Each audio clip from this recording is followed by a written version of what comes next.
आवडीने भावे हरिनाम घेसी। आवडीने भावे हरिनाम घेसी। आवडीने भावे हरिनाम घेसी। पुण्यापासून 14 मैलावर एक आळंदी नावाचं गाव आहे। ज्ञानोबा रायाचा अवतार त्या आळंदीला झाला। त्याच आळंदीपासून 9 मैलावर देहू नावाचं गाव आहे। जगद्गुरु तुकोबा रायांचा अवतार त्या देहूला झाला। जिल्हा औरंगाबाद, तालुका पैठण। या पैठणला गोदावरीच्या तीरावर संत श्रेष्ठ एकनाथ महाराजांचा अवतार झाला। शांततेचे सागर असलेले नाथराया त्या एकनाथ महाराजांचं चरित्र कीर्तनाच्या रूपानं सादर करीत आहे सुमित कॅसेट कंपनी। शांतीचे सागर एकनाथ महाराज, पैठणमध्ये जन्म झाला। पूर्वेचा सूर्य पश्चिमेला उगवेल, समुद्र मर्यादा सांडेल, पण नाथांची शांतता कधी भंगणार नाही। लक्षात असू द्या मंडळी। एकनाथ महाराजांचा परिचय देतो तुम्हाला। पैठणमध्ये विडा मांडला होता एकनाथ महाराजाला राग आणण्याचा। अरे एकनाथ महाराजाला जो राग आणेल 500 रुपयाचं बक्षीस। एका मुसलमान बांधवानं विडा उचलला। हम लाते बोले गुस्सा पंडित जी को। आपण जेवण झाल्यानंतर पान खातो, त्या पानाची करंडी घेतली, चुना कात जे साहित्य लागतं त्या पानाला सगळं मटेरियल बरोबर घेतलं आणि एकनाथ महाराजांचा गंगेवर स्नानाला जायचा जो रस्ता होता त्या रस्त्यावर एक लिंबाचं झाड होतं। त्या झाडावर चढून बसला। एकनाथ महाराज पहाटे 4 वाजता गोदावरीवर स्नानाला गेलेले आहेत। स्नान झालं, सोहळं नेसलं, पूजेसाठी तीर्थाचा तांब्या भरून घेतला आणि घराकडे निघाले। यानं वर बसल्या बसल्या पाहिलं एकनाथ महाराज निघालेलं। 5 पानाचा विडा तयार केला, चुना लावला, काट टाकला आणि तो विडा तोंडामध्ये घालून चळ चळ सगळा थुका तोंडामध्ये साठवून वाट पाहत बसला। झाडा खालून रस्ता। एकनाथ महाराज बरोबर झाडाखाली आले की यानं पिचकारी मारली नाथांच्या अंगावर। पुन्हा एकनाथ महाराज गंगेवर स्नानाला गेले, स्नान करून आले, पुन्हा पान खाऊन थुकला। पुन्हा एकनाथ महाराज गंगेवर गेले, स्नान करून आले, पुन्हा थुकला। त्यांनी स्नान करून यावं आणि यानं पान खाऊन थुकावं। किती वेळ चाललं मंडळी? दिवस मावळायला गेला। पहाटे 4 वाजता सुरू झालं होतं, अंधार पडला। त्यांनी स्नान करून यावं, यानं पान खाऊन थुकावं, पुन्हा स्नान करून यावं, यानं पुन्हा पान खाऊन थुकावं। शेवटी पानं खाऊन हेच थोबाड नाचलं, सालपट निघाली, जिव्हाळी लागली, जिव्हाळी। पानं खाऊन चुना उतला आणि पश्चाताप झाला। पहाटे 4 वाजल्यापासून मी पान खाऊन थुकतोय, कोण थुकतय हे पाहण्यासाठी वर सुद्धा मान केली नाही। केवढी शांतता आहे आणि मी मूर्खासारखा या महात्म्याला त्रास द्यायला लागलो। पश्चाताप झाला, पश्चातापेन शुद्धता। खाली उतरला आणि साष्टांग नमस्कार घातला एकनाथ महाराजांच्या चरणावरती। चुकलं माझं, आपला अधिकार मोठा आहे, पदरात घ्या, क्षमा करा मला। एकनाथ महाराजांनी त्याला उठवलं। अरे उठ, तुला शहाणा म्हणाव का वेडा? अरे मी दुनियेचा आळशी मनुष्य, रोज एकदा स्नान करायचो, पण आज तुझ्यामुळं पहाटेपासून आतापर्यंत 108 वेळा मला गंगा स्नान घडलं। किती उपकार केलास माझ्यावर। ते एकनाथ महाराज शांतीचे सागर असलेले नाथराया, एवढ्यावर पैठणच्या लोकांचं भागलं नाही। दुसरा विडा मांडला। एकनाथ महाराजाला जो राग आणेल 1000 रुपयाचं बक्षीस। एका पंडितानं विडा उचलला, शास्त्र ग्रंथाचा अभ्यास असणारा, वेद अध्ययन करणारा, पहाटे 5 वाजता नाथांच्या वाड्याकडे आला. अंगणामध्ये सडा टाकला होता. गिरजाबाई रांगोळी काढत होत्या. एकनाथ महाराजांची पत्नी गिरजाबाई त्यांचं नाव, रांगोळी काढत होत्या. या पंडितानं बाईला पाहिलं आणि विचारलं, एकनाथ महाराज कुठे आहेत? बाईनं सांगितलं, पूजेला बसलेत. थांबाव थोडा वेळ. पण राग आणायचा विडाच उचलला होता. पायातल्या जोड्या सकट देवघरात घुसला.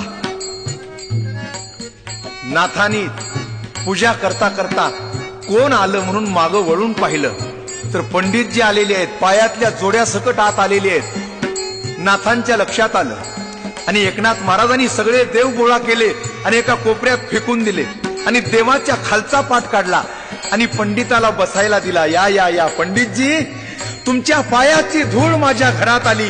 माझ्या भाग्याला पारावार नाही. धन्य आज दीन संत दर्शनाचा, अनंत जन्माचा सीन गेला. बसा. बसायला पाठ दिला.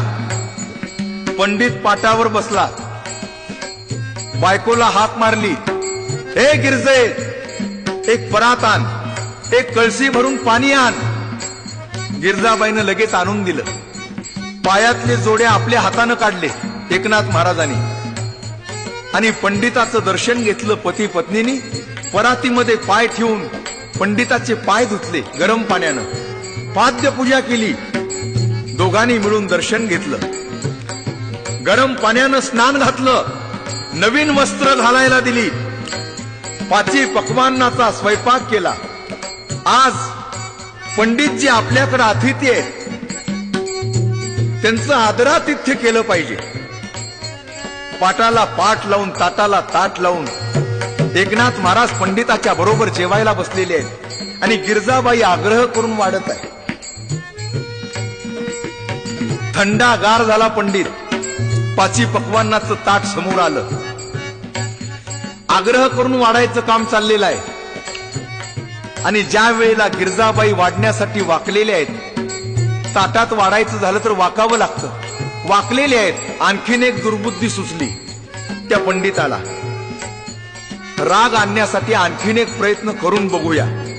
जेवता जेवताच उठला आणि आपण कसं घोड्यावर बसतो तसं उडी मारून एकनाथ महाराजांच्या पत्नीच्या पाठीवर, गिरजाबाईच्या पाठीवर बसला.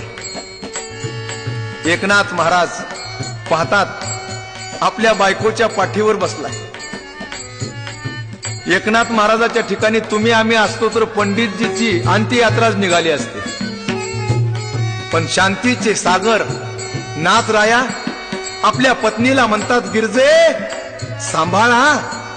पंडितजी पाठीवर बसलेले आहेत. कलंडतील, खाली पडतील. खाली दगड आहेत, फरशी आहे, लागेल त्यांना, जखमी होतील, आपल्या घरातून नाराज होऊन जातील. गिरजाबाईनं सांगितलं, अजिबात काळजी करू नका महाराज, मला लेकरं सांभाळायची चांगली सवय आहे म्हणून सांगितलं. खजील झाला पंडित. खाली उतरला. पती पत्नीच्या चरणावर साष्टांग नमस्कार घातला. चुकलं माझं. आपला अधिकार मोठा आहे. ते शांतीचे सागर एकनाथ महाराज. एकनाथ महाराजांनी हा अभंग लिहिण्याच्या अगोदर या जगाचं निरीक्षण परीक्षण केलं. या जगाची नाडी तपासली. आपण दवाखान्यात गेल्यानंतर डॉक्टर जसा पहिल्यांदा त्या पेशंटची, त्या आजारी पडलेल्या माणसाची नाडी तपासतो, डोळे तपासतो आणि मग कुठलं इंजेक्शन द्यायचं, काय औषधं द्यायची हे ठरवतो. त्याप्रमाणे हा अभंग लिहिण्याच्या अगोदर एकनाथ महाराजांनी या जगाची तपासणी केली, निरीक्षण परीक्षण केलं, नाडी तपासली आणि एकनाथ महाराजांच्या लक्षात आलं या जगाच्या पाठीमागे एक रोग लागलेला आहे. हे जग एका रोगामध्ये तरफडून मरायला लागलेला आहे. कुठला रोग आपल्या पाठीमागे लागलेला आहे? चिंता रूपी रोग लागलेला आहे. त्याला तुम्ही आम्ही फिकीर म्हणतो, काळजी म्हणतो. त्या चिंतारूपी आगीमध्ये प्रत्येक मनुष्य जीव जळायला लागलेला आहे, तरफडून मरायला लागलेला आहे. दया आली. आता माणसाच्या पाठीमागं एक चिंता आहे का मंडळी? कुणाच्या पाठीमागं कोणती चिंता, कुणाच्या पाठीमागं कोणती चिंता. ग्रामीण भागात, खेड्या पाड्यात, वाड्या वस्तीमध्ये जन्माला आलेल्या प्रत्येक घरातल्या प्रत्येक माणसाच्या पाठीमागं हा चिंतारूपी रोग लागलेला आहे. यावर्षी पाऊस बरोबर नाही, पिकं येतात की नाही, सावकाराचं घेतलेलं कर्ज व्याज वाढायला लागलं, ते कर्ज फिटलं पाहिजे. घरात मुलगी लग्नाला आलेली आहे, त्या मुलीचं लग्न जमलं पाहिजे, पण हुंडा मागितला नाही पाहिजे, तसंच जमलं पाहिजे. आपला मुलगाही लग्नाला आलेला आहे, त्याचंही लग्न जमलं पाहिजे, पण हुंडा भरपूर मिळाला पाहिजे, आपल्याला मिळाला पाहिजे, आणि पोरीला तसंच भागलं पाहिजे. हे जे काही फायद्याचे आणि स्वार्थाचे विचार आहेत, हे विचार माणसाला रात्र रात्रभर झोप लागू देत नाहीत, खाल्लेली भाकर अंगाला लागू देत नाहीत. आणि ही प्रत्येक मानवाची अवस्था एकनाथ महाराजांनी पाहिली. या संसाराच्या चिंतेमध्ये, या संसाराच्या काळजीमध्ये प्रत्येक जीव जळायला लागलेला आहे. दया आली, संतांचं अंतःकरण दयाळू असतं. ज्ञानेश्वर महाराज ज्ञानेश्वरीमध्ये वर्णन करतात की संतांचं हृदय कसं असतं. पिंजलिया कापसाचा गोळा, मारुनेने कवनाच्या कपाळा, तैसा संताचा जिव्हाळा अति कोवळा असे. पिंजलेला कापूस घ्या मंडळी, सरकी बाजूला काढलेला, आणि त्या पिंजलेल्या कापसाचा गोळा रागा रागानं एखाद्याला फेकून मारा, डोकं फुटल का सांगा. मऊ मेनाहुनी आम्ही विष्णुदास, लोण्यापेक्षा मऊ असणार असं संतांचं हृदय. एकनाथ महाराजांचं हृदय द्रवलं, आतड्याला पीळ पडला. दया आली एकनाथ महाराजाला या समाजाची, आणि हाक मारली एकनाथ महाराजांनी, जन हो, हा चिंतारूपी रोग बरा करायचा असेल तर तुम्हाला औषध सांगतो म्हणतात. औषध सांगितलं एकनाथ महाराजांनी. काळजावर लिहून ठेवा एवढा शब्द मंडळी. या चिंतारूपी रोगातून बरं व्हायचं असेल, या चिंतारूपी आगीतून जगायचं असेल, मुक्त व्हायचं असेल, एकनाथ महाराज म्हणतात, मी जो आज तुम्हाला अभंग लिहून देत आहे, या अभंगाप्रमाणे वागा, तुमचा चिंता रोग बरा झाल्याशिवाय राहणार नाही. माणसाच्या जन्माला आलात ना, मग काय करा. आवडीने भावे हरिनाम घेसी,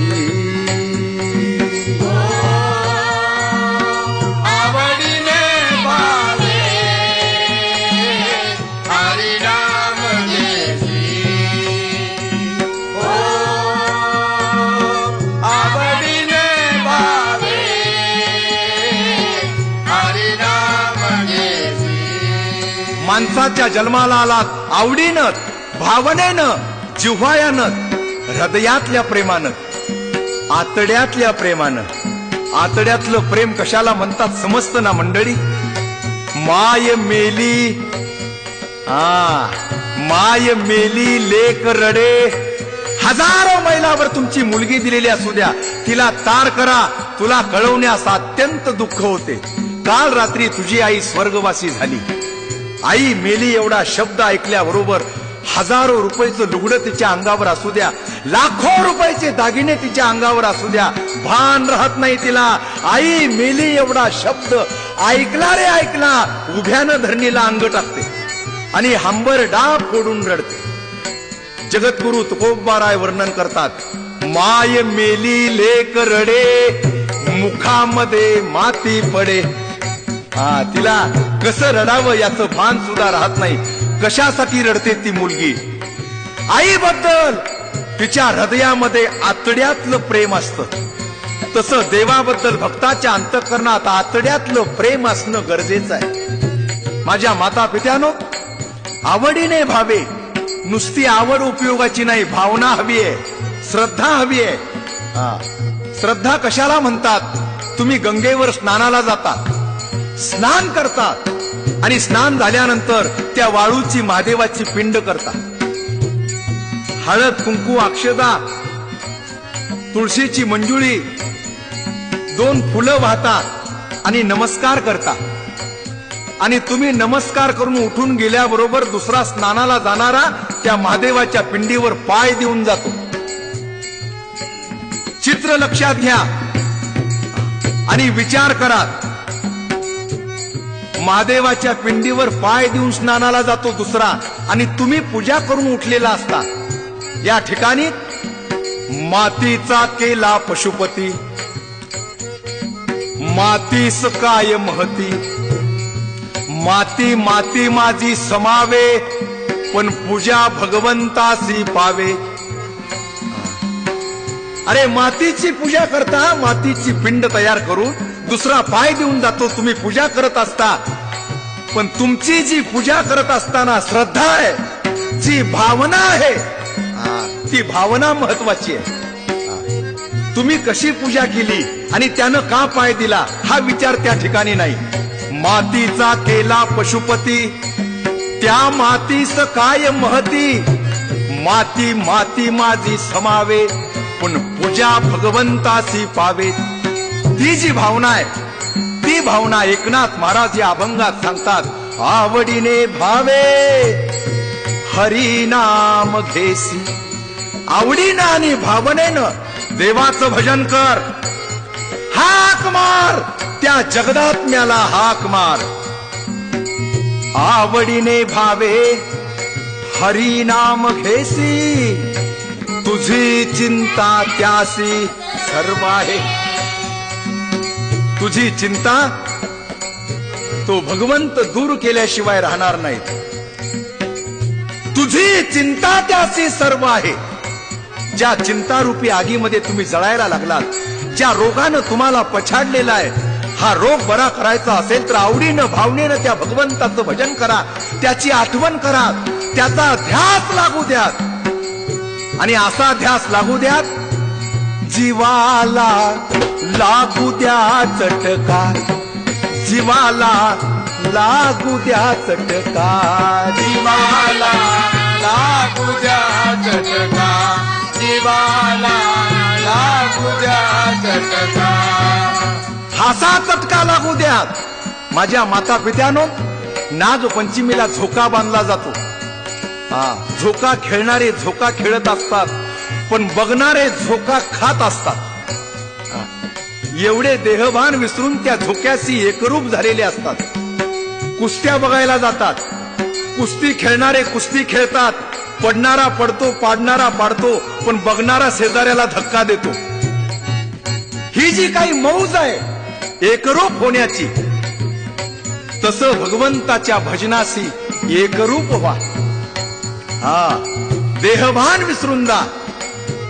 तुकोबारा एका ठिकाणी म्हणतात, लोक म्हणतील डोकं बिघडलेलं आहे, कामात न गेलेलं आहे, काही हरकत नाही. आणि तुकोबारायने एका शब्दात सांगितलं. काय सांगितलं? आम्ही बिघडलो तुम्ही बिघडाना, आम्ही बिघडलो तुम्ही बिघडाना, आम्ही बिघडलो तुम्ही बिघडाना. आम्ही बिघडालो तुम्ही बिघडाना. काय म्हणतात तुकोबाराय?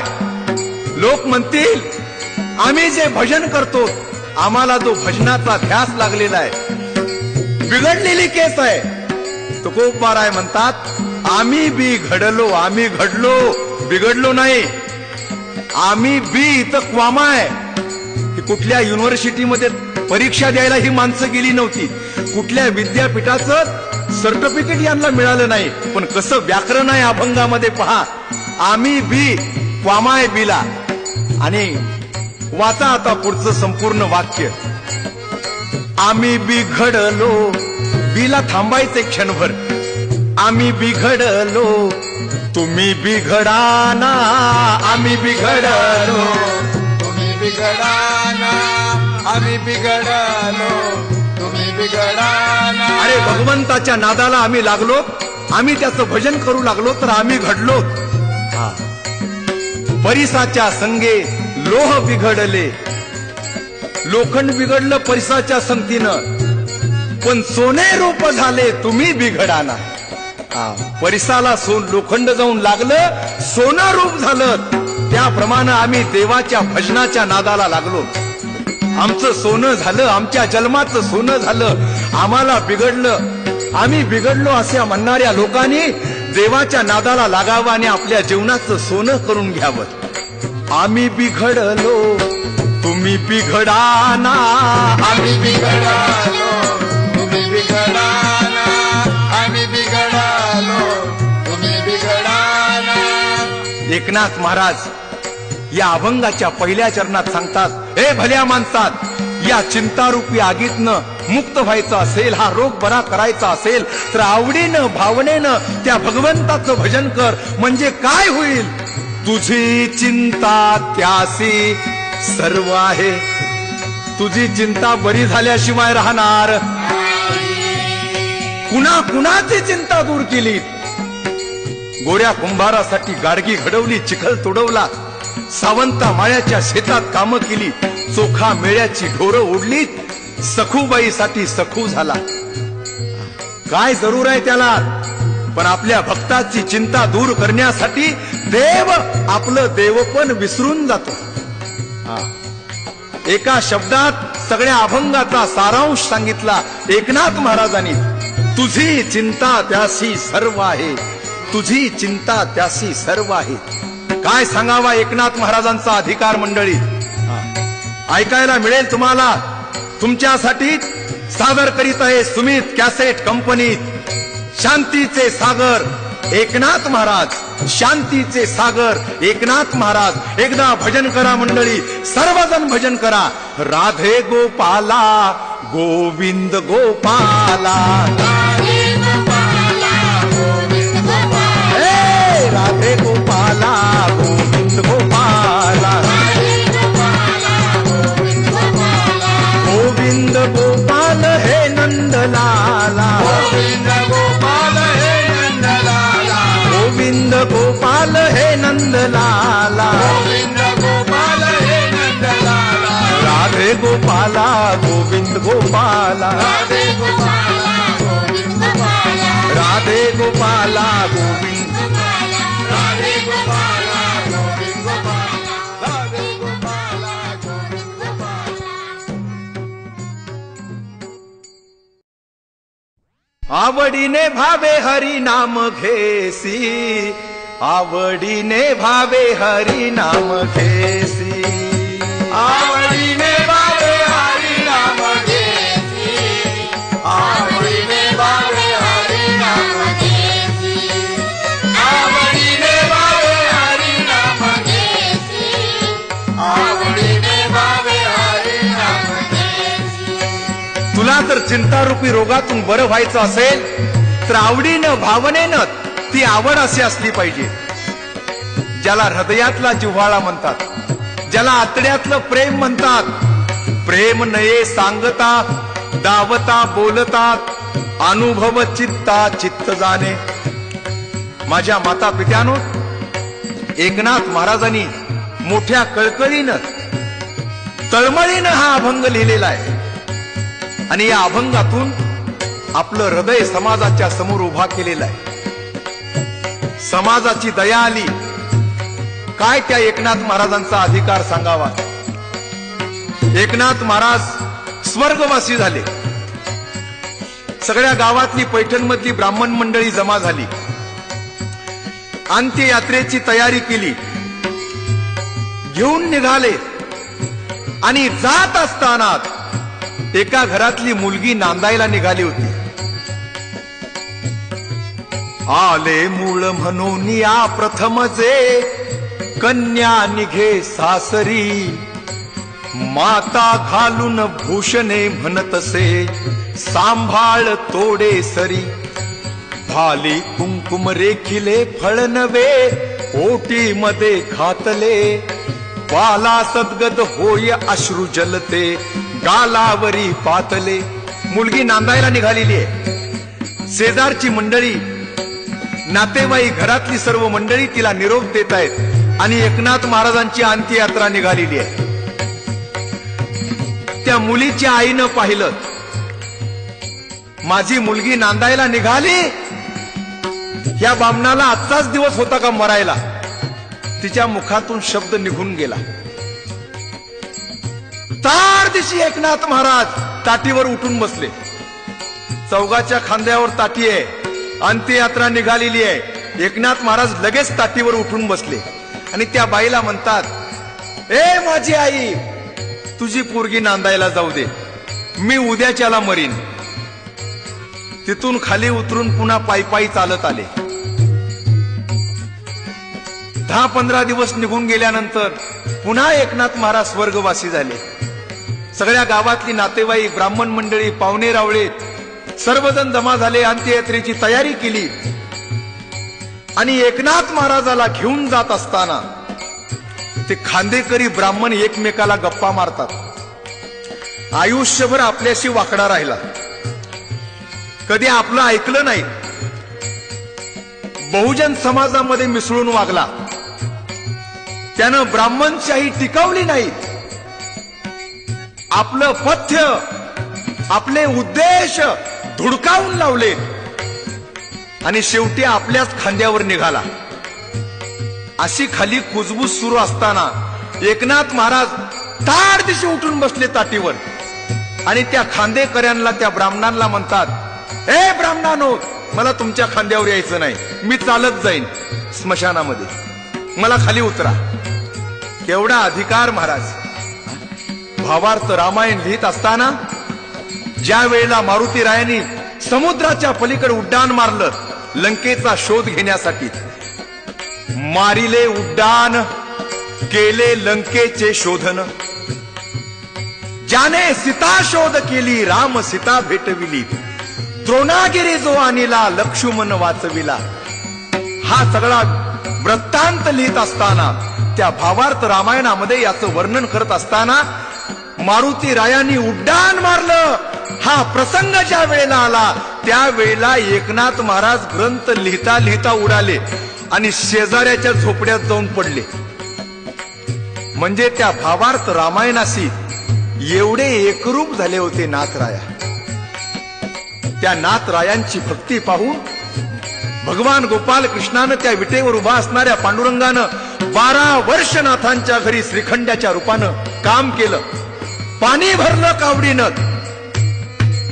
दासांचा हा दास श्रीहरी, दासांचा हा दास श्रीहरी, नंदाचा नंदन, घासितो नाथा घरी चंदन, घासितो नाथा घरी चंदन, घासितो नाथा घरी चंदन, घासितो नाथा घरी चंदन, घासितो नाथा घरी चंदन, घासितो नाथा घरी चंदन. दासांचा हा दास श्रीहरी, दासांचा हा या जगाचा मालक. माझ्या माता पित्यानो, ढूंढा जहान सारा पाया पता तेरा नहीं, लेकिन जब लग गया तेरा पता तब मेरा पता नहीं.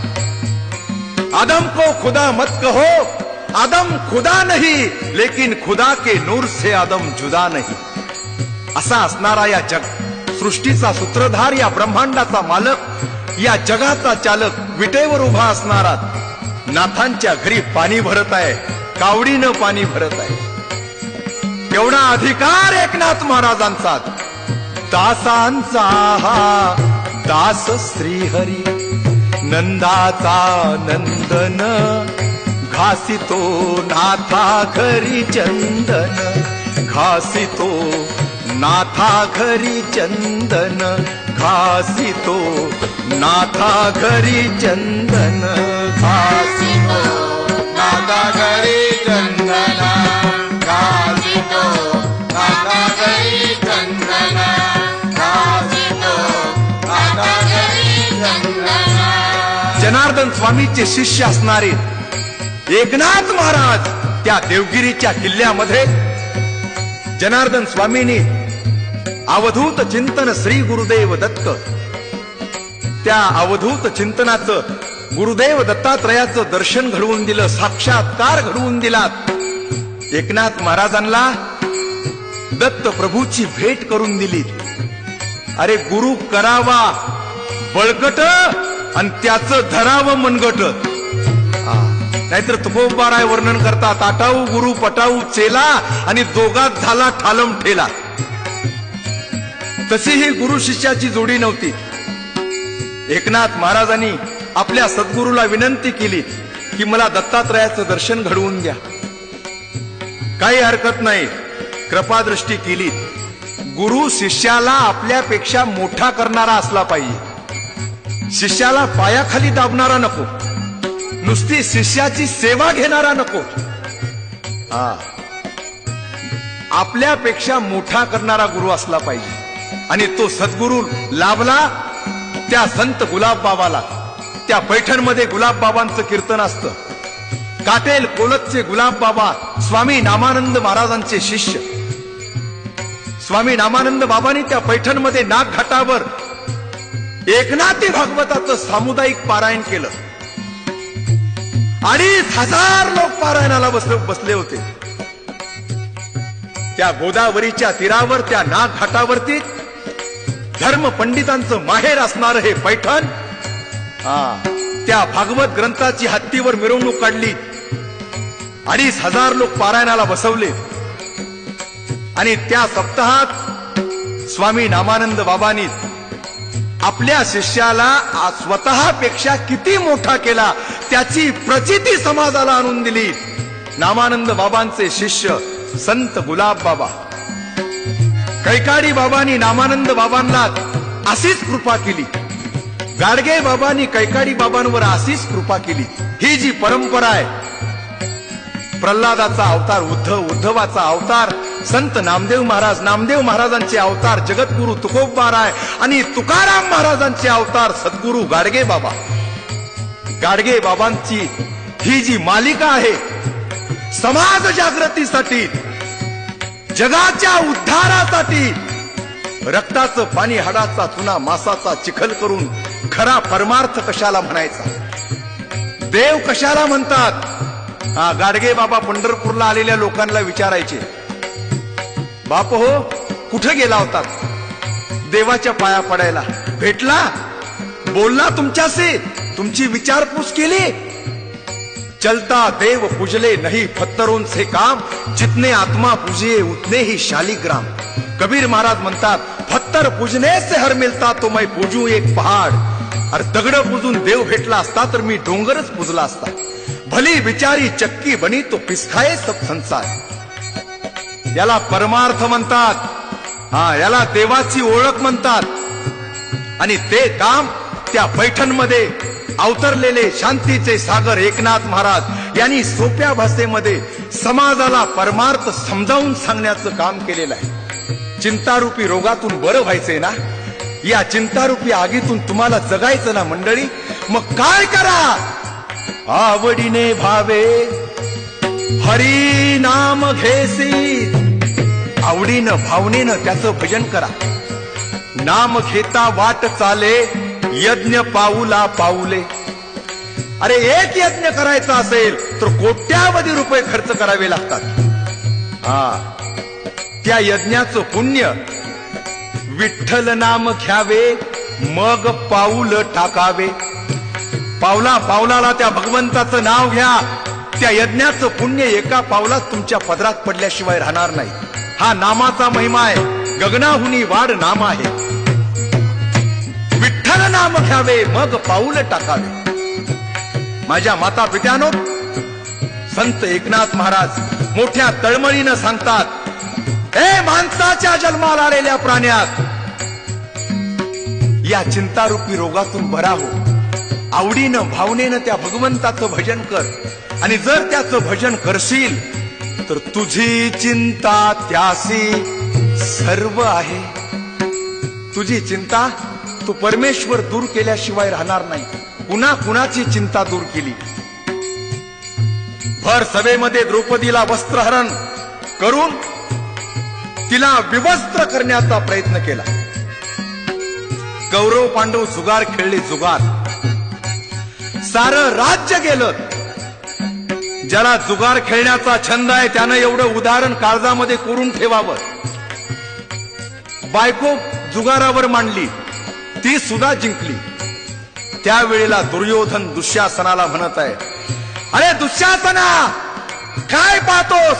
द्रौपदी आता माझी आहे, धर तिच्या झिंज्या आणि माझ्या समोर आणून तिला दरबारात उभी कर. दुःशासनानं द्रौपदीच्या केसाला विळखा मारला आणि तिला फरफटत घेऊन निघाला. अर्धमेली मरगळलेली गाय वाघानं जबड्यात धरावी आणि तिला फरफटत आपल्या गुहेमध्ये घेऊन जावं, त्याप्रमाणे दुःशासन द्रौपदीला ओढत घेऊन निघालेला आहे. ती विनंती करत आहे, भाऊजी मी रजस्वल आहे, मला शिवायचं नाही. हाच का तुमचा क्षत्रियाचा धर्म? स्त्रियांच्या आबरूचं रक्षण करणं बाजूला राहिलं, तुम्ही तिची विटंबना करत आहात. कुठे गेला तुमचा विवेक? अरे हेच का तुमचे संस्कार? दरबारामध्ये आणून तिला उभा करण्यात आलं. दुर्योधन म्हणाला, दुःशासनात हिचं वस्त्र फेड, नग्न अवस्थेत नागडी उघडी हिला माझ्या समोर उभा कर, मला हिचं सौंदर्य बघू दे. दुःशासन उठला, निरी धरू झटला, निरीत हात घातला. आता फेडणार. एकापेक्षा एक बलवान भीम, अर्जुन, नकुल, सहदेव, धर्म, 5 पांडव त्या दरबारात बसलेले आहेत. भीमासारखा मल्ल नव्हता, अर्जुनासारखा धनुर्योद्धा नव्हता, पण नष्टचर्या आली तया पांडवासी, केले द्रौपदीसी नग्न सभे. 5 जणांच्या माना खाली होत्या. दुःशासन उठला, निरी धरू झटला, निरीत हात घातला दुःशासनानं. आता फेडणार. द्रौपदीच्या लक्षात आलं, माझी चिंता दूर करणारा हे बलवान आहे. सारं ब्रह्मांड उलत पालत करण्याची ताकद या 5 जणांमध्ये आहे, पण यांच्या माना खाली आहेत. आता माझी चिंता दूर करणारा यांच्यामध्ये कुणी राहिलेला नाही. माझी चिंता दूर कोण करेल? तर तो गोपाल कृष्ण परमात्मा, विटेवर उभा असणारा या ब्रह्मांडाचा मालक. द्रौपदीनं काय केलं मंडळी? दोन्ही हात असे वर केले आणि हाक मारली कृष्णाला. हो हो, काय म्हणून हाक मारली? सर्वजण म्हणा, कृष्णा धावरे लवकरी, संकट पडले भारी देवा, धावरे लवकरी, संकट पडले भारी देवा, धावरे लवकरी, संकट पडले भारी देवा, धावरे लवकरी. तू आमुचा कैवारी देवा, धावरे लवकरी. तू आमचा कैवारी देवा, धावरे लवकरी. संकट पडले भारी देवा, धावरे लवकरी. संकट पडले भारी देवा, धावरे लवकरी. निघाला. गोपाल कृष्ण परमात्मा द्रौपदीची हाक ऐकली आणि निघाला तिच्यासाठी. पण जरासा थांबला. का थांबला? चित्त देऊन ऐका मंडळी, हा विषय ऐकायला मिळणार नाही. निघाला पण निघता निघता थांबला. का थांबला? द्रौपदीनं पदर दातात धरला होता. एकदम छातीवरचा पदर असा खाली पडू नये म्हणून दातामध्ये पदर धरला होता. दोन्ही हात वर करून कृष्णाला हाक मारण्यासाठी ज्या वेळेला ती सावध झाली, देव निघालेला थांबला. आणखीन काही माझी गरज नाही द्रौपदीला, आणखीन तिला दाताचा आधार आहे. देव भक्ताला कधी भेटतो? भक्त ज्या वेळेला निराधार होतो. निराधार व्हा. देवाला बघायचं असेल तर निराधार व्हा. त्याला सांगा, हे भगवंता, तुझ विन नाही जगी रे थारा, नाही जगी रे तारा, तुझ विन नाही जगी रे थारा, तुझ विन नाही जगी रे तारा. सारा दुःखाचा पसारा नाही जगी रे थारा, सारा दुःखाचा पसारा नाही जगी रे तारा. सारे हरी रे संताची संगत मजला नित्य घडू दे. देवा कृपा तुझी माझ्यावर नित्य राहू दे. देवा माझ्यावर नित्य राहू दे. हरी रे संताची संगत मजला नित्य घडू दे. हरी रे संताची संगत मजला नित्य घडू दे. हरी रे संताची संगत मजला नित्य घडू दे. ज्या वेळेला भक्त निराधार होतो त्यावेळेला देव मूर्तीतून बाहेर येतो. मंडळी लक्षात ठेवा. कृष्ण निघाला होता द्रौपदीसाठी, थांबला. अजून माझी आवश्यकता नाही, दाताचा आधार आहे. कृष्णा म्हणून हाक मारायला ज्या वेळेला तोंड उघडलं आणि दातातला पदर निसटला, हनवटीच्या खाली येऊ दिला नाही. एवढ्या वेळात आला. दातातनं निसटलेला पदर हनवटीच्या खाली येऊ दिला नाही. इतक्या वेळात देव भक्तासाठी येतो. मंडळी एका क्षणात 45 गांजिता वैरी, 45 गांजिता वैरी, वस्त्र आपण झाला हरी. द्रौपदीच्या अंगावर जे वस्त्र होतं त्या वस्त्रात विलीन झाला. इकडे दुःशासन लुगडे फेडतोय. एक फेडलं की आज दुसरं तयार, ते काढलं की आज तिसरं तयार, ते फेडलं की आज चौथं तयार. लुगडे फेडून फेडून एका बाजूला डोंगरासारखा ढीग लागला. पण द्रौपदीचं नख सुद्धा दिसू दिलं नाही. याला म्हणतात तुझी चिंता त्यासी सर्व आहे. देव भक्ताची कशी चिंता दूर करतो. अरे भक्ताची चिंता दूर करण्यासाठी मी देव आहे याची आठवण त्याला राहत नाही. देव पण विसरून जातो. साधू संतांनी सांगितलेलं आहे की बाबा रे, देवासाठी तू मरायला तयार हो, तो तुझ्यासाठी देव पण विसरून जाईल. तुका म्हणे त्याचे व्हारे, त्याचे व्हा. तुका म्हणे त्याचे व्हारे, देव तुमच्या मरणी मरे.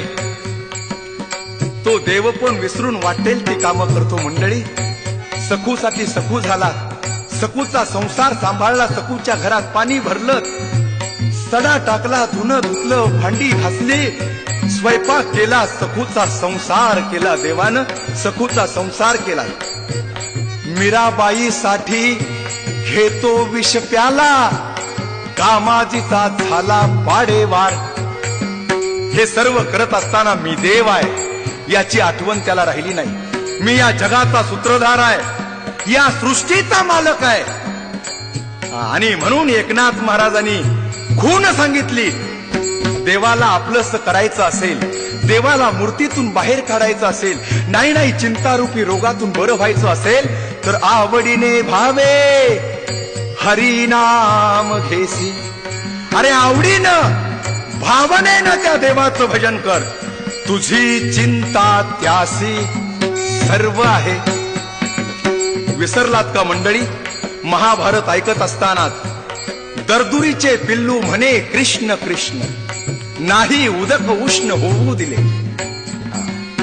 नाही उदक उष्ण होऊ दिले. एवढा मोठा प्रसंग त्या महाभारतातला.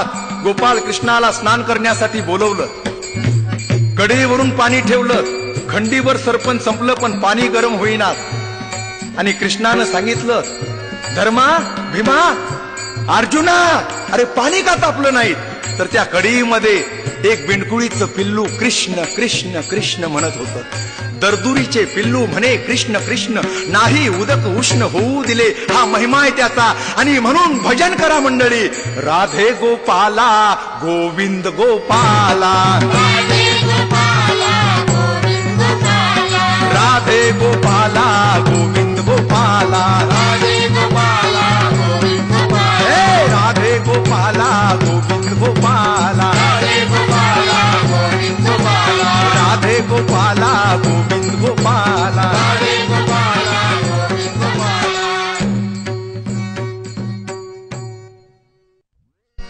भक्ताची या कामासाठी सोडली मी लाज रे, साधूची या प्रेमासाठी सोडली मी लाज रे.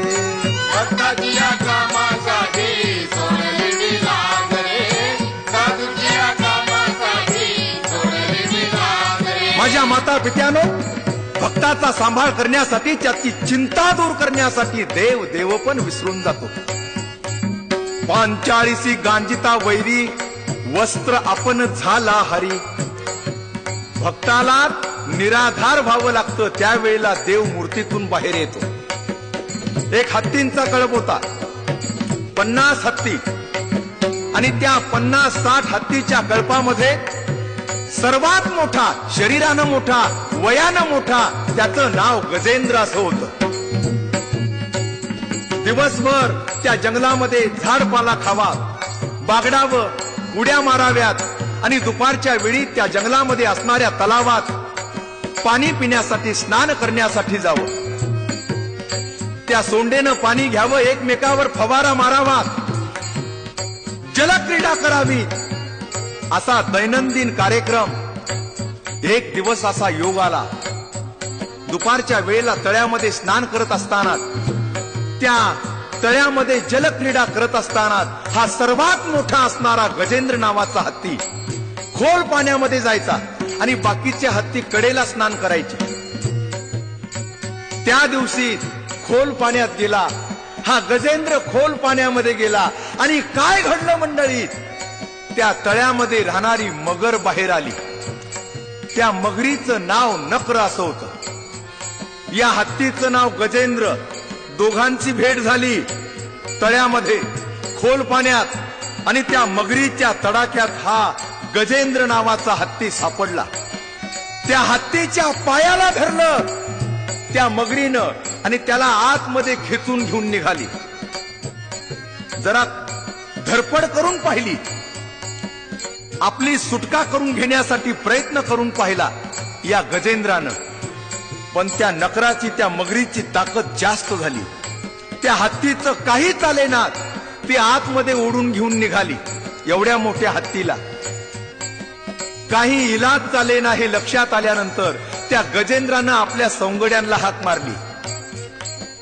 त्याचे भाऊ होते, त्याची मुलं होती, सगळे नातेवाईक, 50-60 हत्तींचा कळप होता. मोठमोठ्यानं त्या आपल्या सौंगड्यांना हाका मारल्या.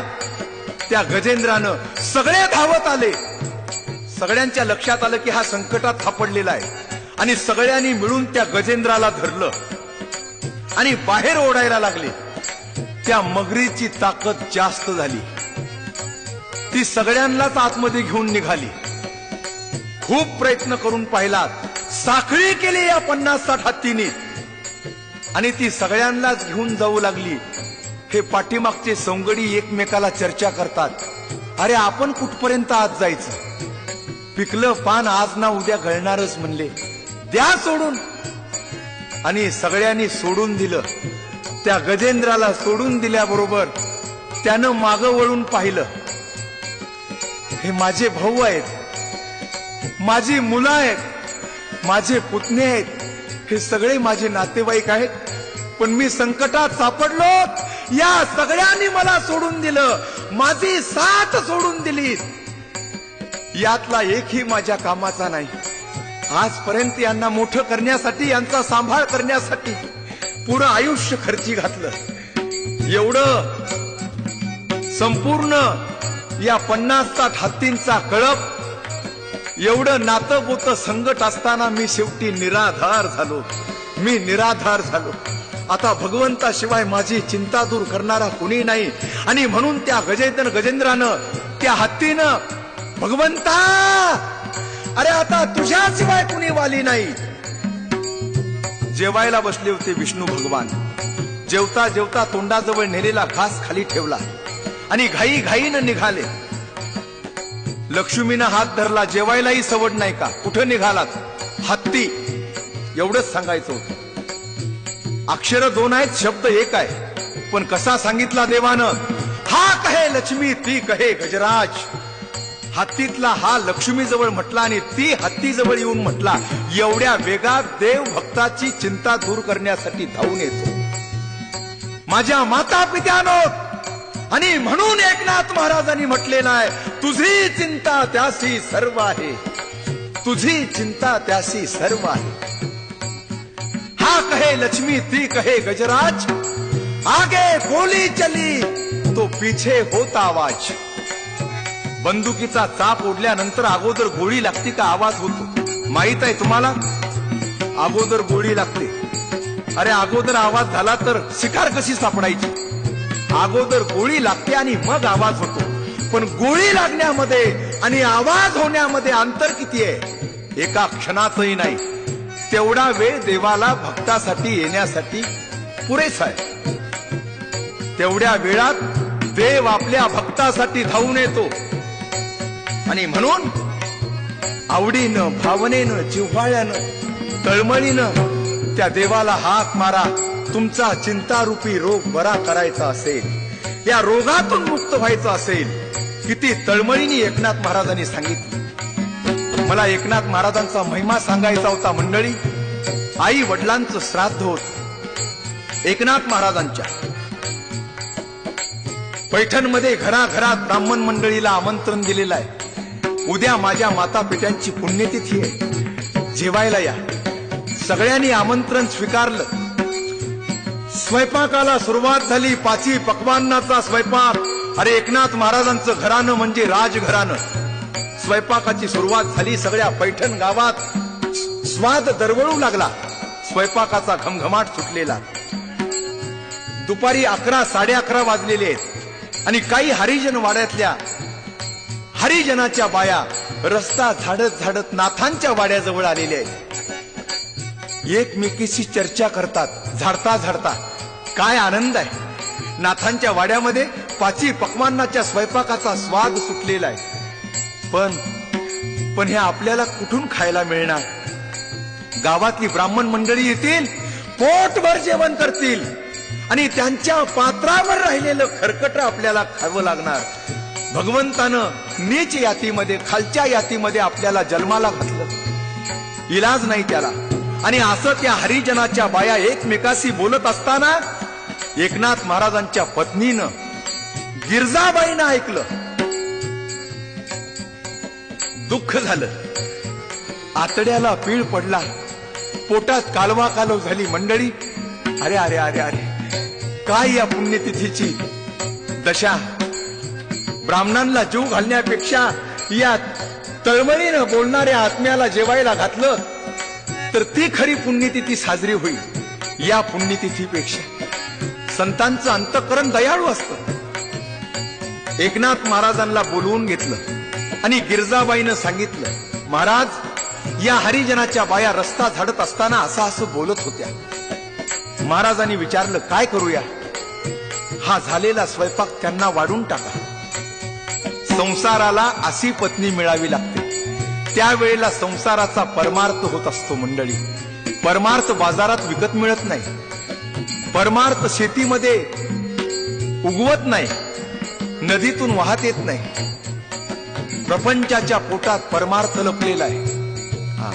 प्रपंचाचा परमार्थ करता आला पाहिजे माणसाला. एकनाथ महाराजांच्या डोळ्यात प्रेमाश्रू आले. घळ घळ घळ घळ गंगा जमुना वाहू लागल्या. वा वा गिरजे, खरं साधूचं अंतःकरण तुझ्या जवळ आहे. खरं साधुत्व तुझ्या जवळ आहे. आम्ही नावाचे साधू आहोत. एकनाथ महाराजांना समाधान वाटलं आणि गिरजाबाई एकनाथ महाराजांना म्हणतात, असंच जा त्या हरिजन वाड्यामध्ये आणि सांगा, हरिजनानो नाथांच्या वाड्याकडे जेवायला या. एकनाथ महाराज हरिजन वाड्यामध्ये आलेले आहेत. स्वयंपाक झालेला आहे. त्या हरिजनांना विनंती करत आहेत. लहान थोर, स्त्री पुरुष, आबाल वृद्ध सर्वांनी नाथांच्या वाड्याकडे जेवायला या. मंडळी, आज आमंत्रण आहे तुम्हाला. त्या हरिजन वाड्यातले लहान थोर, आबाल वृद्ध, माता भगिनी, पुरुष मंडळी लोंढाच्या लोंढा लागला एकनाथ महाराजांच्या वाड्याकडे. ही आमंत्रण दिलेली ब्राह्मण मंडळी तशीच राहिली आणि हरिजनांच्या पंक्ती बसल्यात. जेवायला सुरुवात झाली. पाची पक्वान्नाचा स्वाद सुटलेला आणि कुणीतरी पैठणमध्ये ब्राह्मण वाड्यात जाऊन बातमी दिली. अरे, काही समजलं का. त्या एकनाथानं त्याच्या आई वडिलाची पुण्यतिथी आपल्या सर्वांना आमंत्रण दिलं असताना आपल्याला सोडून दिलं आणि हरिजन वाड्यातल्या सर्व हरिजनांना, लहान थोरांना, स्त्री पुरुषांना जेवण द्यायला सुरुवात केलेली आहे. त्या हरिजनांच्या पंक्ती नाथांच्या वाड्यात बसलेल्या आहेत. लाल भडक झाली पैठण मधली ब्राह्मण मंडळी. तळपायाची आग मस्तकात गेली आणि सर्वांनी मीटिंग घेतली. ठरवलं आता एकनाथाकडे आपण जेवायला जायचं नाही. आपला जाणून बुजून त्यानं अपमान केलेला आहे.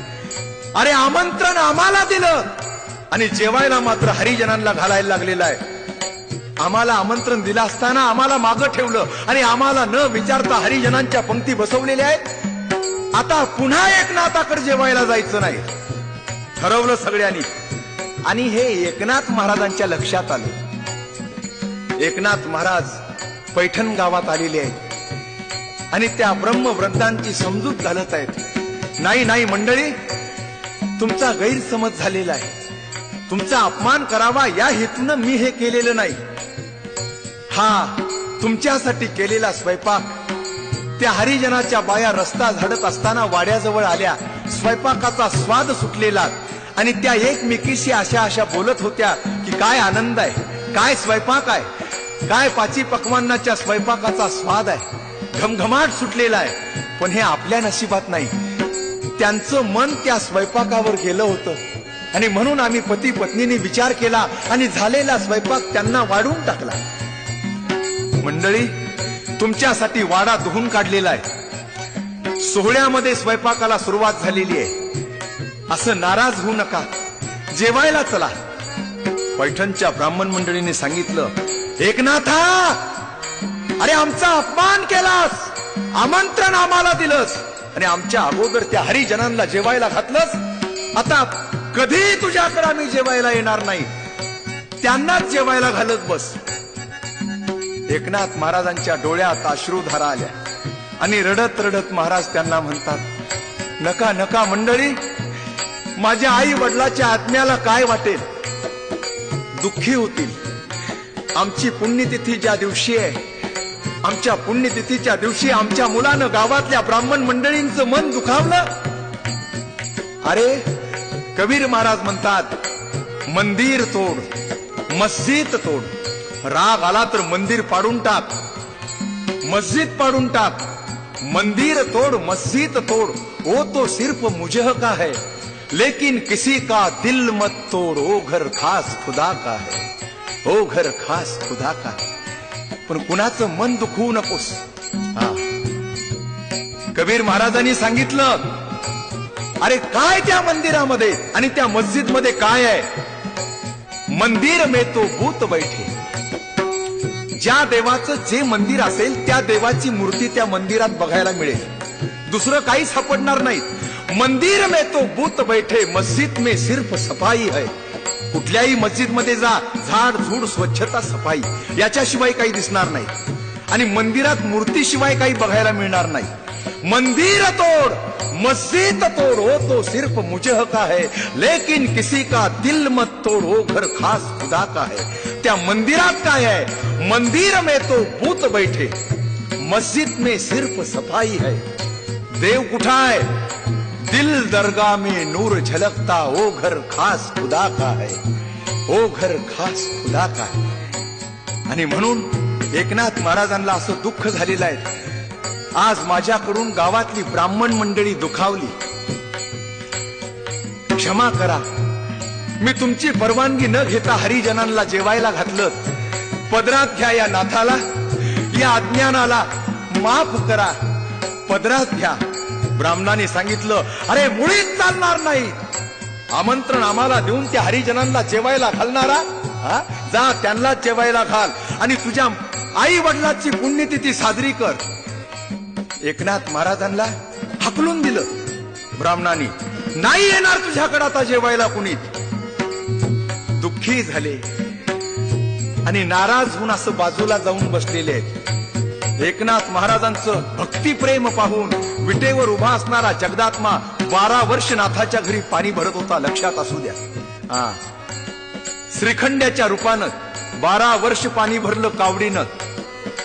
झाडझूड केली, नाथांच्या घरी लाकडं फोडली, सांगेल ते काम केलं. त्यांचा दास होऊन राहिला. दास, दासांचा हा दास श्रीहरी, दासांचा हा दास श्रीहरी.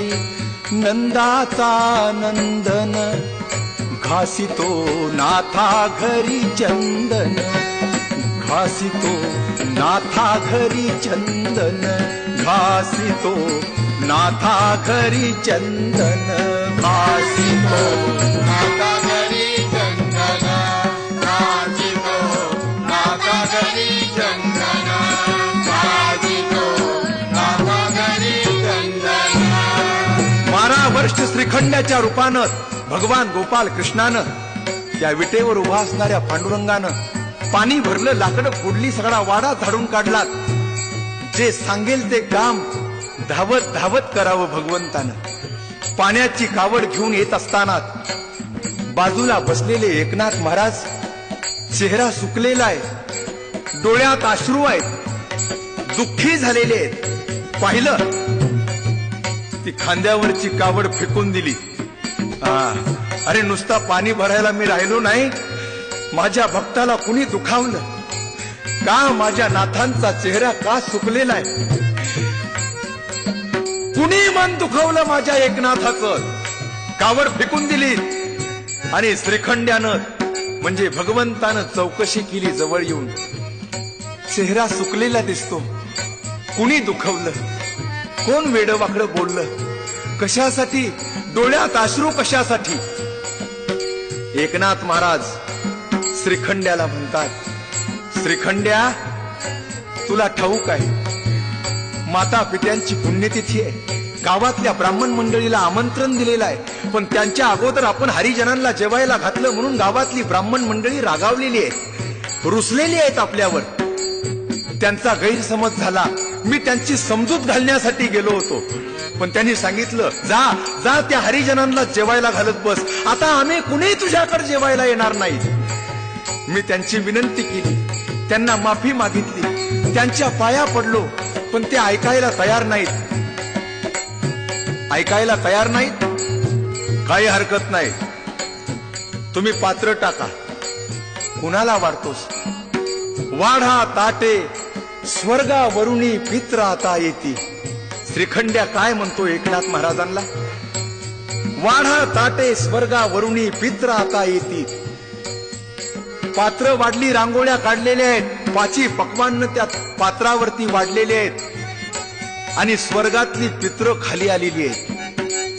काय चमत्कार, काय आश्चर्य आहे! नुसत्या एकनाथ महाराजांचीच पित्र नाहीत, गावातल्या सगळ्या ब्राह्मणांची पित्र खाली आणली आणि पंक्ती बसलेल्या आहेत. श्लोकांचा आवाज चाललेला आहे. ऊर्ध्वमूल मध शाखम मश्वत्थम प्राहुरव्ययम छंदांसी यस्य पर्णानी यस्तम वेद स वेदवित. त्यावेळेला एक भानगड होती. ब्राह्मणाशिवाय संस्कृत दुसऱ्याला येत नव्हतं. गावातली ब्राह्मण मंडळी कावरी बावरी झाली संस्कृत श्लोकांचा आवाज ऐकून. अरे कुणी जायचं नाही असं ठरलं असताना कोण गेला जेवायला? चला त्यांचा भेद बघू. गावातली ब्राह्मण मंडळी काट्या लाट्या घेऊन नाथांच्या वाड्याकडे. जे चुकून जेवायला आले त्यांचा भेद पाहण्यासाठी वाड्यामध्ये येऊन पाहतात. एक जण म्हणतो अरे माझा बाप, दुसरा म्हणतो माझा आजा, तिसरा म्हणतो माझा चुलता, एक म्हणतो माझा पंजा. हे मेले होते, हे खाली कसे आलेत? बाप आजा पाहुनी ब्राह्मण आश्चर्य करीती. हरिजन नाथा घरी जेवती, हरिजन नाथा घरी जेवती. हा नाथांचा महिमा, हा एकनाथ महाराजांचा महिमा, हा माझ्या नाथरायांचा अधिकार. मंडळी स्वर्गातली पित्र खाली आणली जेवायला. नुसती आपली स्वतःचीच नाहीत, पैठण मधल्या सगळ्या ब्राह्मण मंडळीची पित्र. ब्राह्मणांनी पाहिलं आणि त्यांना समजून चुकलं की एकनाथ महाराज म्हणजे काय आहे, एकनाथ महाराजांचा अधिकार काय आहे. सगळं पैठण नाथांच्या पायावर लोळायला लागलं. वेदशास्त्र संपन्न असणारी ब्राह्मण मंडळी नाथांना क्षमा मागू लागली. आपला अधिकार लक्षात आला, आमची चूक झाली, क्षमा करा, पदरात घ्या आम्हाला. एकनाथ महाराजांना विनवू लागली. एकनाथ महाराजांचं भागवतावर प्रवचन व्हायचं. हजारो लोकांची गर्दी जमायची नाथांच्या मुखातली अमृतवाणी ऐकण्यासाठी. दत्त प्रभूचे भक्त, स्वामी जनार्दनावर नितांत निष्ठा, देवगिरीच्या किल्ल्यामध्ये गुरुचा संपादन केलेला आशीर्वाद, त्यांची मिळालेली कृपादृष्टी आणि समाजाच्या उद्धारासाठी केलेलं कार्य. एकनाथ महाराज म्हणजे एक सामान्य माणसापर्यंत पोहोचणारा, सामान्य माणसाचा उद्धार करणारा, सामान्य माणसाला हाताशी धरून देवापर्यंत घेऊन जाणारा एक सामाजिक संत, एक राष्ट्र संत, जातीय निर्मूलन करणारा महात्मा. अरे काशीवरनं कावड आणली होती, रामेश्वरला जायचं होतं, तानेनं व्यापूळ झालेलं गाढव रस्त्यात पडलेलं होतं. त्या गाढवाला काशीवरून आणलेलं ते तीर्थ, ते रामेश्वराचा अभिषेक सोडून दिला आणि त्या गाढवाला ते तीर्थ पाजलं. असा समान असणारा आणि समदृष्टी असणारा महात्मा म्हणजे एकनाथ महाराज. एकदा भजन करा मंडळी सर्वजण. भानुदास एकनाथ, भानुदास एकनाथ, भानुदास एकनाथ, भानुदास एकनाथ, भानुदास एकनाथ, हे भानुदास एकनाथ, भानुदास एकनाथ, भानुदास एकनाथ, भानुदास एकनाथ, भानुदास एकनाथ, भानुदास एकनाथ, भानुदास एकनाथ, भानुदास एकनाथ, भानुदास एकनाथ.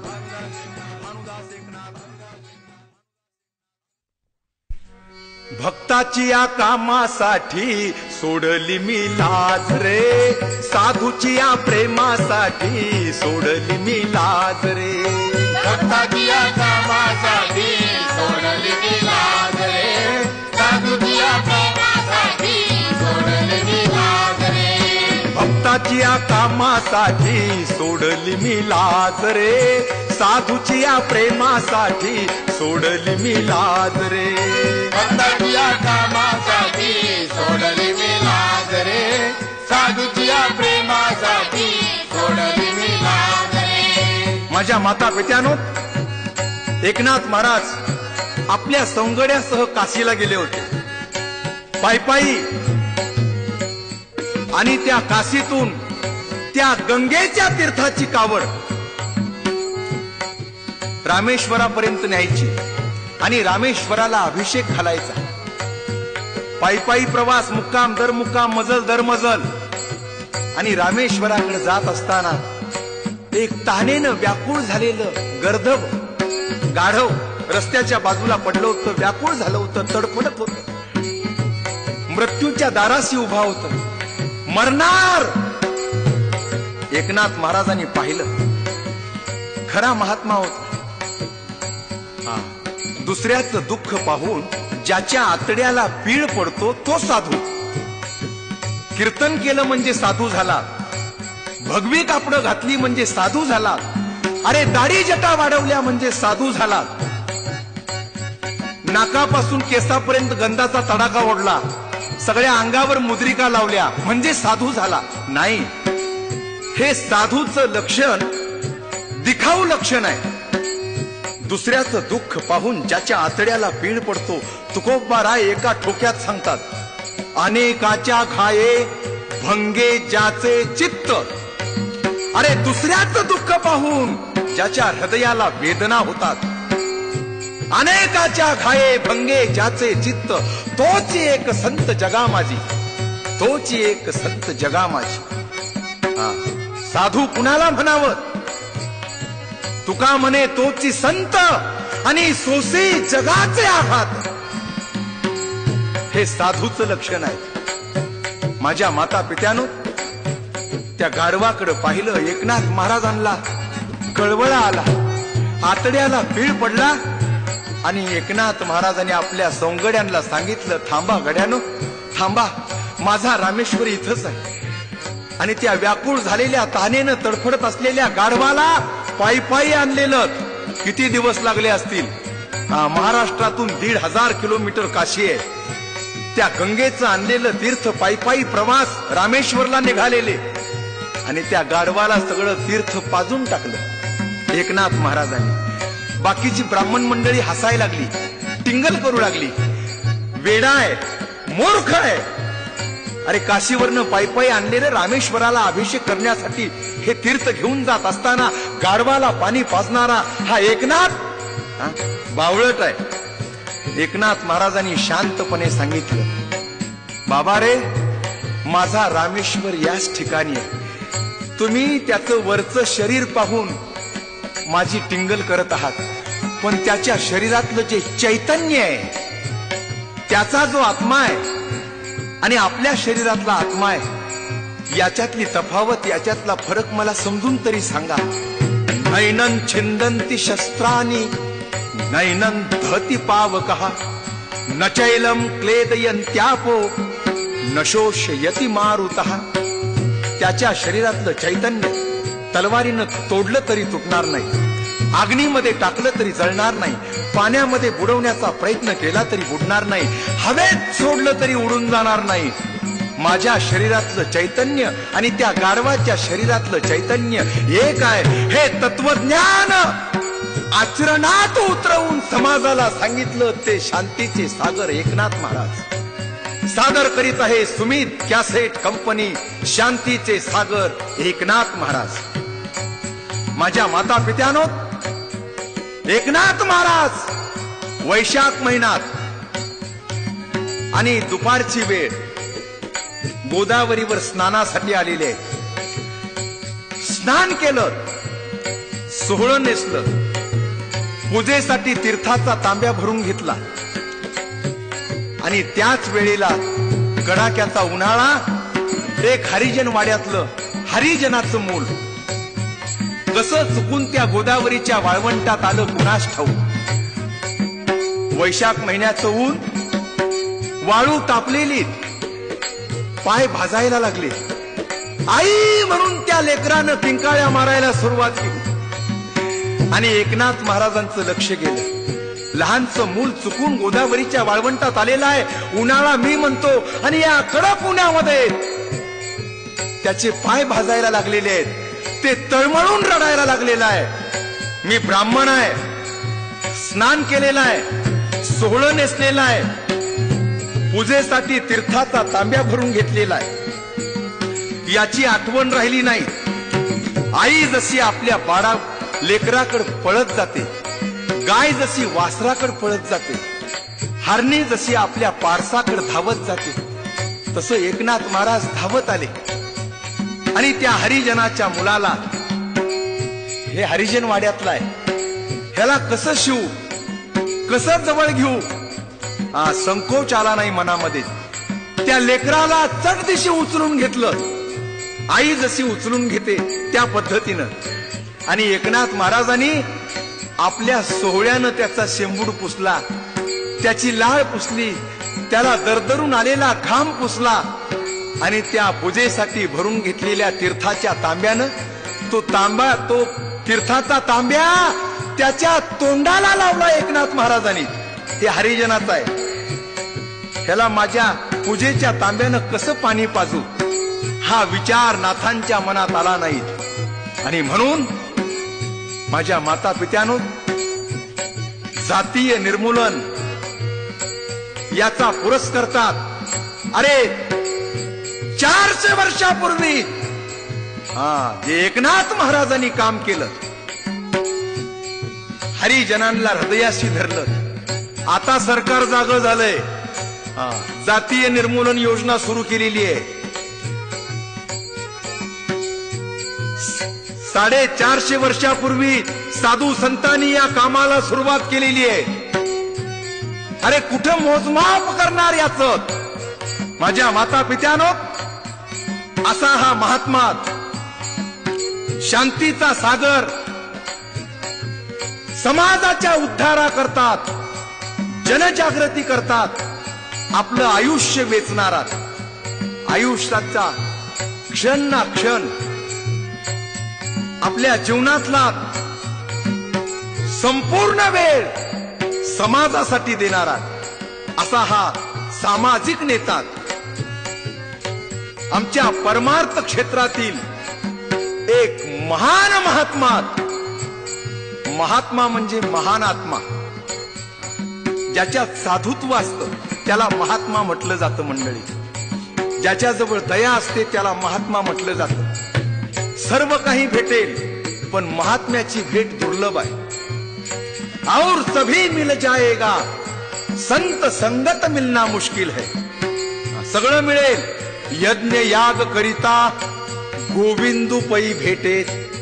कोट्यावधी रुपये खर्च करून यज्ञ केला जातो. त्या यज्ञाच्या पुण्याईनं या जगाचा मालक, सृष्टीचा सूत्रधार देव भेटल. परी साधू न भेटे भाग्याविन. रवी रश्मी धरुणी स्वर्गी जाता येईल, परी साधू न भेटेल भाग्याविन. लक्षात असू द्या, त्याच्यासाठी बहुत सुकृताची जोडी असावी लागते. त्यावेळेला साधू संतांची, महात्म्यांची भेट होते. ऐसी कैशी याने भेटती ते साधू. साधू संतांनी सांगितलं, ऐसी ऐशी याने भेटती ते साधू. साधूच्या संगतीत जात असताना संत तुलसीदास म्हणतात, एक घडी आधी से भी आध. एक तास संतांचा समागम करा, जमलं नाही तर अर्धा तास करा, त्या अर्ध्यातला बी अर्धा करा. एक घडी आधी से भी आध. तुलसी संगत साधू की कटे कोट अपराध. कटे कोट अपराध. ही ताकद आहे संतांच्या संगतीमध्ये.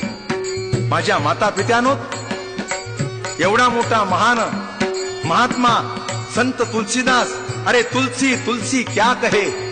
काय तुलसी तुलसी घेऊन बसला. तुलसी तुलसी क्या कहे, तुलसी बन की घास. कृपा भये रघुनाथ की तो बन गए तुलसीदास. बन गए तुलसीदास. असा संतांचा महिमा आहे, असा संतांचा अधिकार आहे. आणि या संत मालिकेतले एकनाथ महाराज, माझ्या माता पित्यानो, त्यांची पत्नी गिरजाबाई, त्यांचे आजोबा भानुदास महाराज. त्या भानुदास महाराजांनी पंढरपूरची वारी करावी. आषाढी कार्तिकी विसरू नका मज, सांगत असे गुज पांडुरंग. त्या कर्नाटकातल्या राजानं अनागोंदी नावाचं एक छोटस राज्य होतं. आणि त्या अनागोंदीच्या राजानं पांडुरंगाला आपल्या राज्यात नेलं होतं. देवीचा भक्त होता. आणि पंढरपूरचा एक पुजारी दक्षिणा मागत, भिक्षा मागत त्या अनागोंदीमध्ये गेला होता. राजाची भेट घेतली. राजा देवीची पूजा करत होता. आणि त्या पुजाऱ्यानं सांगितलं, अरे काय राजा त्या देवीची पूजा करतोस. ही देवी माझ्या पांडुरंगाचा दरबार धाडण्यासाठी दररोज पहाटे राऊळामध्ये येत असते. राजाला थोडस फेल गेलं. राजानं त्या पुजाऱ्याला सांगितलं, मी तुझ्या संगत पंढरपूरला येतो.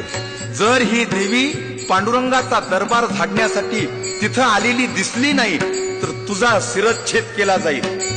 माझ्या देवीचा अपमान करतोस, काही हरकत नाही, चला राजेसाहेब माझ्या सोबत. निघाला राजा. त्या थाटात, राजशाहीच्या थाटात निघाला. रथ बरोबर सैन्य प्रधान. जसं जसं पंढरपूर जवळ येईल तसं पुजाऱ्याला थंडी वाजून आली. त्याचं धोतर पिवळं व्हायची वेळ आली. आणि तो पावला पावलाला पांडुरंगाला सांगत आहे, देवा तुझा मोठेपणा सांगितलाय, त्यात माझं काही नाही. आणि आता जर हे बघायला मिळालं नाही या राजाला, ही देवी झाडण्यासाठी आलेली याला दिसली नाही तर हा या पुजाऱ्याला, या ब्राह्मणाला मारल्याशिवाय राहणार नाही.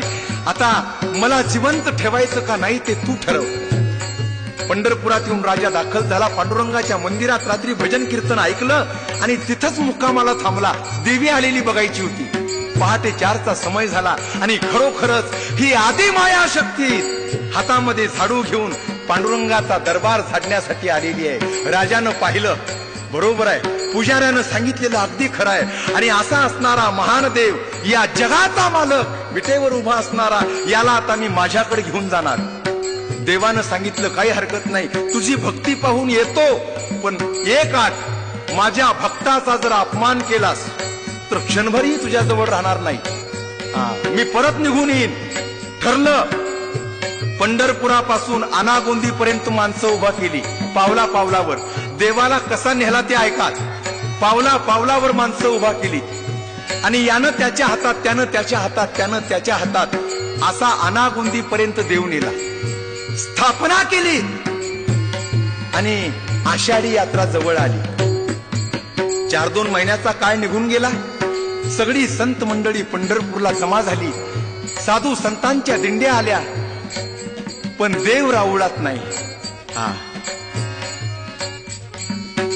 मंदिरात नाही दिसला सावळा मुरारी, मंदिरात नाही दिसला सावळा मुरारी, मंदिरात नाही दिसला सावळा मुरारी, मंदिरात नाही दिसला सावळा मुरारी.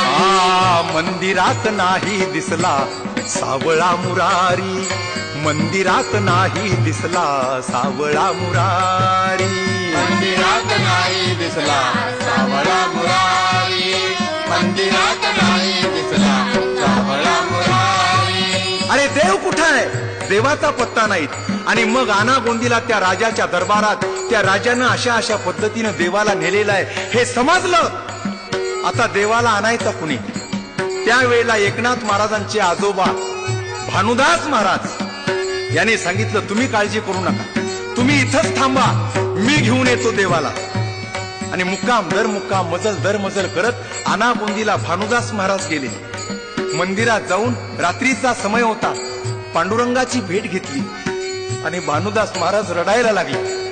हा, तू राजाच्या दरबारात आलास ना, तुला तुपातला नैवेद्य येत असेल, आम्ही गरीब वारकऱ्यांनी तुला चटणी भाकरीचा नैवेद्य दाखवावा, कंटाळलास आमच्या चटणी भाकरीला. पांडुरंगा, पण तुझ्यासाठी प्राण देणारी आम्हीच संत मंडळी आहोत, आम्ही भक्त मंडळी आहोत. तू एवढा विसरून त्या राजाच्या राज दरबारामध्ये निघून आलास, तुला पंढरपूरला यावं लागेल. सगळी संत मंडळी, भक्त मंडळी, वारकरी मंडळी पंढरपूरला तुझी वाट पाहत आहेत. काही हरकत नाही, मी तुझीच वाट बघत होतो, आपण जाऊया. नवरत्नाचा हार देवानं आपल्या गळ्यातला काढला आणि भानुदास महाराजांच्या गळ्यात घातला आणि सांगितलं, जा तू स्नान करून ये. आणि मग आपण तू स्नान करून आल्यानंतर जाऊया पंढरपूरला. नवरत्नाचा हार गळ्यात घातलेला भानुदास महाराज गंगेवर स्नानाला गेले आणि राजा पूजेसाठी आला. पहाटे देवाच्या गळ्यात नवरत्नाचा हार दिसेना, चोरी झाली, देवाची चोरी झाली. शिपाई पाठवण्यात आले आणि गंगेवर स्नान करून पूजा करत बसलेल्या भानुदास महाराजांच्या गळ्यात नवरत्नाचा हार दिसला. लाता घालत भानुदास महाराजांना शिपायांनी राजासमोर आणून उभा केलं आणि राजानं निरोप दिला, शिक्षा ठोठावली, सुळावर द्या याला, माझ्या पांडुरंगाची चोरी करणाऱ्या या चोराला सुळावर द्या. त्यावेळेला देवानं सांगितलं, राजा, माझ्या भक्ताचा अपमान केलास. चोरी त्यानं केलेली नाही, मी त्याच्या गळ्यात हार घातलेला आहे. तू त्याचा अपमान केलास, तुझ्या शिपायाने त्याला मारत झोडत बेड्या घालून आणलं आणि सुळावर देण्याची शिक्षा त्याला दिलीस. आता क्षणभरही तुझ्याजवळ थांबायचं नाही. असा लाघवी, नटखट लाल असा असणारा हा या जगाचा मालक निघाला, भानुदास महाराजांच्या सोबत निघाला. भानुदास महाराज म्हणतात, तो राजा होता, त्यानं पंढरपुरापासून आनागोंदी पर्यंत माणसं उभा केली. मी एवढी माणसं कुठून आणणार? आणि तू एवढा मोठा, तुला कसा घेऊन जाणार? देवानं सांगितलं, मला लहान होता येतंय. लहान झाला जगदात्मा, हाडपीमध्ये घातला भानुदास महाराजांनी आणि मुक्काम दर मुक्काम, मजल दर मजल करत पंढरपूरला आले. गोपाळपुराजवळ विष्णूपद आहे, कधी पंढरपूरला गेलात तर बघा मंडळी. त्या चंद्रभागेच्या पात्रात एक खडक आहे, त्याला विष्णूपद असं म्हणतात. नारदाचं मंदिर आहे त्या ठिकाणी. भानुदास महाराज देवाला म्हणतात, विठ्ठला, या ठिकाणी थोडा वेळ थांब, मी दिंड्या आणतो. वारकरी, टाळ, मृदंग, पताका सगळ्या साधू संतांना, भक्तांना, वारकऱ्यांना घेऊन येतो आणि दिंडीमध्ये तुझं भजन करत भोला पुंडलिक वरदा हरी विठ्ठल अशा जय जयकारामध्ये तुला पंढरपुरात घेऊन जातो आणि पुन्हा तुझी स्थापना करतो. आणि थोडा वेळ त्या खडकावर देवाला उभा केलं, तिथं पावलं उमटलेली आहेत पांडुरंगाची, त्याला विष्णूपद असं म्हणतात. माझ्या माता पित्यानो, भानुदास महाराज गेलेले आहेत. सगळ्या साधू संतांना, भक्तांना, वारकऱ्यांना निरोप दिला आणि हजारो लाखो लोक टाळ मृदंग पताका पुंडलिक वरदा हरी विठ्ठल या गजरामध्ये विष्णू पदावर आलेले आहेत. पांडुरंगाला वाजत गाजत भजन करत जय जयकार करत राहुळामध्ये नेऊन त्याची स्थापना करण्यात आली. आणि पांडुरंगानं सगळ्या भक्तांना सांगितलं, साधू संतांनो, आषाढी कार्तिकी विसरू नका मज. आषाढी यात्रेला आणि कार्तिक यात्रेला तरी येत जा, मला विसरू नका. तुम्ही वर्षातनं एकदाच येता आषाढी वारीला. आषाढी कार्तिकी विसरू नका मज. सांगत असे गुज पांडुरंग, सांगत असे गुज पांडुरंग. असा एकनाथ महाराजांच्या परंपरेचा वारसा आहे मंडळी. भानुदास महाराजांनी पुन्हा त्याची स्थापना केली. नाही घडविला नाही वैसविला, पुंडलिकाला भेटावया. तुका म्हणे मूर्ती घडविली जे म्हणती, तया मुखाप्रती किडे पडो. असा असणारा या पंढरपूरचा विटेवर उभा असणारा जगाचा मालक आषाढी यात्रेला हजारो दिंड्या येतात. 10-10 लाख लोक दिंडीमध्ये असतात. 10-10 लाख. एकनाथ षष्ठीला पैठणला यात्रा भरते. 6 दिवस यात्रा असते. लाखो लोक जमतात. आणि षष्ठीच्या दिवशी दुपारी 12 वाजतात. लक्षात ठेवा, 8 दिवस लोक पाणी भरत असतात नाथांच्या रांजणामध्ये. पैठण मधल्या घराघरातली घागर जाऊन पडत असते, पण रांजण भरत नाही. सारं पैठण गाव पाणी भरतं 8 दिवस, पण रांजण भरला जात नाही. पण षष्ठीच्या दिवशी दुपारी 12 वाजता श्रीखंड्याची कावड आली. कुठल्या रूपात देव घागर घेऊन येतो ते कुणाला समजत नाही. श्रीखंड्याची कावड आल्याबरोबर रांजण असा उचंबळून सांडू लागतो, वाहू लागतो आणि रस्त्यावर पाणी येतं. आणि त्या चिखलामध्ये भक्त मंडळी गडबडा लोळतात. देवाची कावड आली, देवाची कावड आली, पांडुरंगाची कावड आली. असा एकनाथ महाराजांचा महिमा आहे. काय सांगावं, त्यांचं वर्णन करण्यासाठी वैखरी अपुरी पडते मंडळी. आणि म्हणून काय म्हणतात, भक्ताची या कामासाठी सोडली मी लाज रे, साधूची या प्रेमासाठी सोडली मी लाज रे. भक्ताची या कामासाठी सोडली मी लाज रे, साधूची या प्रेमासाठी सोडली मी लाज रे. भक्ताची या कामासाठी. माझ्या माता पित्यानो, तुम्हाला कुठल्याही कंपनीचं अशा पद्धतीचं कीर्तन रूपाचं कॅसेट ऐकायला मिळणार नाही. तुमच्या समोर सादर करीत आहेत शांतीचे सागर एकनाथ महाराज, सुमित कॅसेट कंपनी. या सुमित कॅसेट कंपनीनं जो खजाना दिलेला आहे, परमार्थाचा खजाना, ज्ञानोपारायाचं, ज्ञानियाचा राजा, हीच ती इंद्रायणी समाधी सोहळा. जगद्गुरु तुकाराम महाराज, तुका आकाशा येवडात. शांतीचे सागर एकनाथ महाराज, केवढा अमोल किमतीचा खजाना सुमित कॅसेट कंपनीनं समाजाला दिलेला आहे. परमार्थाचा खजाना दिलेला आहे. भक्ताची या कामासाठी सोडली मी लाज रे, साधूची या प्रेमासाठी सोडली मी लाज रे. भक्ताची या कामासाठी सोडली मी लाज रे, साधूची या प्रेमासाठी सोडली मी लाज रे. भक्ताची या कामासाठी सोडली मी लाज रे, साधूची या प्रेमासाठी सोडली मी लाज रे. भक्ताची या कामासाठी